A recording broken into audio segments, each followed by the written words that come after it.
homicide right from the get-go. The death itself is a violent knife attack. But whose bodies are they?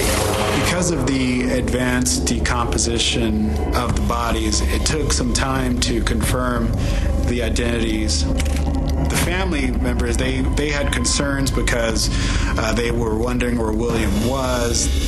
Word spreads quickly through the town of Merced. Easy guys. First question. How many bodies? And just in time for the evening news. Right now we're treating this as a home invasion. As reporters were all standing outside of the house wondering what was going on, we sort of thought that maybe this was sort of a case where a stranger had broken in and found the Cisneros there and decided that they were in a way and killed them and made off with their goods. I'm sorry, guys. That's all the information we have at this point, okay? Willie, Clara, and Julio are all missing.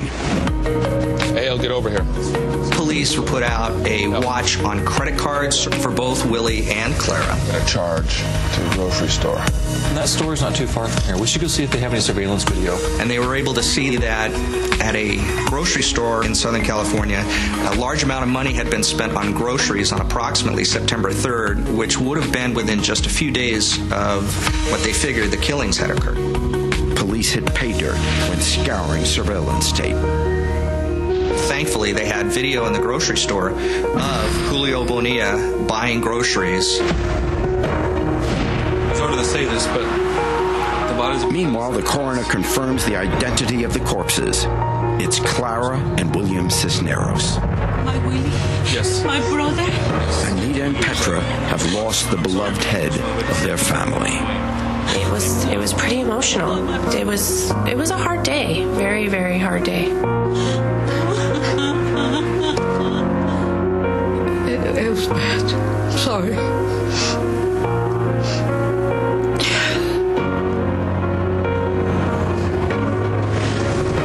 The police may have found their number one suspect, but Julio has a month's head start on them.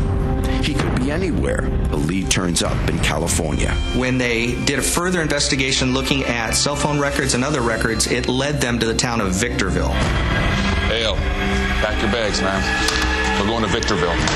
In Victorville, they were able to find relatives of Julio Bonilla. It's a nice break for the police, one that pays bigger dividends than they could have ever imagined. Where'd you get this TV? You do know that this is stolen property from a murder investigation, correct? No, I don't. Julio's family has little choice but to tell the police where he went. Where is Julio? All I know is he went to Louisiana. Relatives of Julio Bonilla admitted that he had left them to take off to Louisiana. Thank you, ma'am.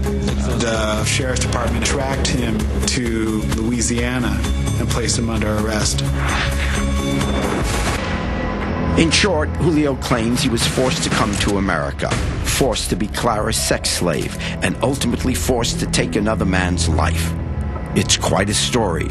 There's just one problem. The detectives had all the property that was taken from the house. Included in those properties was a camera.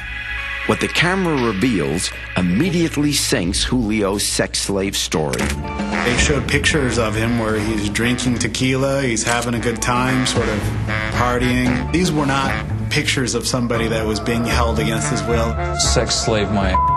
But the most shocking twist has yet to be revealed. When the police finally get to the oldest video on the camera, they make an unbelievable discovery.